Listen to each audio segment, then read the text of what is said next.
বিশ্বজোড়া পাঠশালা মোড়, সবার আমি ছাত্র। সুপ্রিয় দর্শক, আসসালামু আলাইকুম। আমি এই মুহূর্তে উপস্থিত রয়েছি সুনামগঞ্জ শাখায়। নতুন করে স্টুডেন্ট হতে যাচ্ছি, নতুন করে আর কি ভর্তি নিচ্ছি জার্নালিজমের উপর।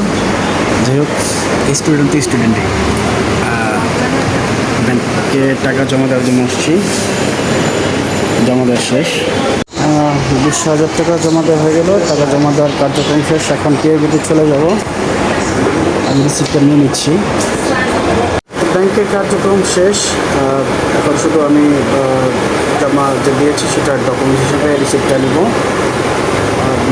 মাস্টার্স ইন মিডিয়া অ্যান্ড জার্নালিজমের উপর যেহেতু অনেকেই লেখাপড়ার ক্ষেত্রে সাজেশন এবং সাপোর্ট সব দিক থেকে আমি দিয়েছি এবং অনেকে করিয়েছি। এবার আমি নিজে একটু লেখাপড়া করি নতুন করে। সবাই দোয়া করবেন। আর যারা সাপোর্ট দিয়েছেন বা সহযোগিতা করছেন তাদেরকে অসংখ্য ধন্যবাদ। শাহ মোহাম্মদ আব্দুর রাজ্জাক ভাই এবং PIB যারা দায়িত্বে রয়েছেন তাদের সবাইকে অসংখ্য ধন্যবাদ এবং কৃতজ্ঞতা। আমি একটু পরে সব কিছু জমা দিয়ে দেবো। সবাই পাশে থাকেন। সবাই যারা অ্যাডমিশন নিয়েছেন বা নেবেন, হয়তো কিছু অজানা আছে, সেক্ষেত্রে টাকাটা ব্যাংকে জমা দিয়ে চেকটা আপনি যে দ্বিতীয় বিল্ডিং এর দোতলায় চলে আসবেন। দোতলায় চলে আসলে এখান থেকে একটা রসিদ দিয়ে দিবে। এটা আমি এখানে রাখবেন না, আমাদের অ্যাকাউন্ট, সরি আমাদের বলতে মানে PIB-র অ্যাকাউন্টসে এখানে চলে আসবেন। মুরব্বীর কাছে শেখ লজ্জব আলী, উনি সবকিছু রিসিভ করতেছেন। সিল নাম্বারটা 25, তারেক হোসেন 25। আমি বলে দিলাম, ডিটেলস আমি জানিয়ে দেবো। যারা এখনো বাকি আছেন জানিয়ে দেবো। সাথে থাকুন। বাকিটা আমি জানিয়ে গেছি। ব্যাংক থেকে আবার ফোন দিয়েছে, তারা একটা ভুল করেছে, মানে আমি এক জায়গায় স্বাক্ষর দিইনি, সেজন্য আবার এখন ব্যাংকে যাবো। Thank you. সেটার এটা থাকবে শুধু যার যার আপনার কাছে আর রসিদ লিখছেন। চেক জমা দেওয়ার পর রসিদটা দিবে। এটা সাদাটা আমার কাছে থাকবে, তাই তো? সাদাটা যে মানে স্টুডেন্ট থাকবেন, মানে যে অ্যাডমিশন নেবেন তার কাছে আজকে এটা এখানে জমা দিতে হবে। রঙিন কালার যেটা, মানে পিঙ্ক কালার যেটা। Thank you. টাকা পয়সা সব জমা দেওয়া শেষ। বাকি ফর্মটা আমি ফিল আপ করে দিচ্ছি। ফর্ম ফিল আপ করছি, এগ্রিমেন্ট এবং ফর্ম ফিল আপ করে দিচ্ছি। আচ্ছা, যারা যারা ডিউ আছেন আগামীকালকে শেষ ডেট, চেষ্টা করুন। আগামীকালকে বলতে আমি তো আর পোস্ট দিব রাতেই, আগামীকালকে লাস্ট ডেট। যারা যারা এখন ডিউ আছেন অ্যাডমিশন নিয়ে নেন।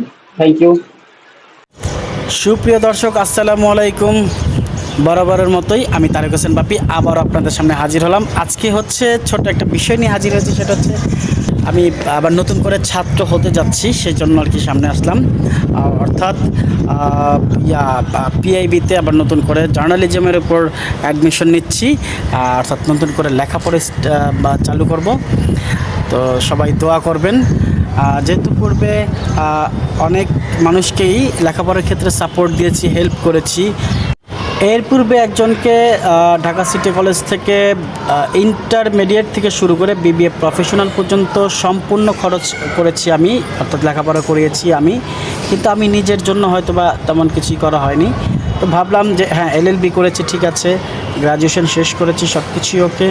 তো ভাবলাম এখান থেকে যেহেতু সুযোগ আছে, আর যে জার্নালিজম ডিপার্টমেন্টে যেহেতু আমি বহু বছর যাবত এখানে ইনভলভ আছি, তো সেহেতু জার্নালিজম ডিপার্টমেন্টের উপর ভাবলাম যে একটা কোর্স করেই ফেলি নতুন করে, অর্থাৎ masters in media and journalism ডিপার্টমেন্টে নতুন করে অ্যাডমিশন নিলাম। আবার বলি, masters in media and journalism ডিপার্টমেন্টে আবার নতুন করে অ্যাডমিশনের জন্য আজকে টাকা জমা দিলাম, 20,000 টাকা। তো যারা যারা অ্যাগ্রি আছেন তারা হয়তো আগামীকালকের মধ্যে হয়তো আপনারা অ্যাডমিশনের সুযোগটা পাবেন। এরপর সুযোগ আছে কিনা আমি জানি না। যারা যারা টাকা জমা দেননি তারা চাইলে জমা দিতে পারেন। তো যাই হোক, বলেছিলাম যে পূর্বে অনেক মানুষকেই বা অনেক যারা রয়েছেন আমার আশেপাশে। চেষ্টা করেছি লেখাপড়ার ক্ষেত্রে সাপোর্ট দেওয়ার জন্য, বই খাতা থেকে শুরু করে টাকা পয়সা থেকে শুরু করে, এবং মানে স্কুল কলেজেও দেখা গেছে শিক্ষকদের সাথে পরামর্শ করে অনেক সাপোর্ট দিয়েছি। আর একটা কথা তো বললামই যে একজনকে তো ঢাকা সিটি কলেজে ইন্টারমিডিয়েট থেকে শুরু করে একেবারে বিবিএ প্রফেশনালের শেষ পর্যন্ত সম্পূর্ণ ব্যাপক টাকা খরচ করে লেখাপড়া করিয়েছি। আচ্ছা, যাই হোক, যে কে কী মনে রাখলো সেটা আমার দেখার বিষয় না, এখন আমি নিজেকে নিয়ে এখন ব্যস্ত। তো ভাবলাম যে শিক্ষার কোনো শেষ নেই, বয়স নেই।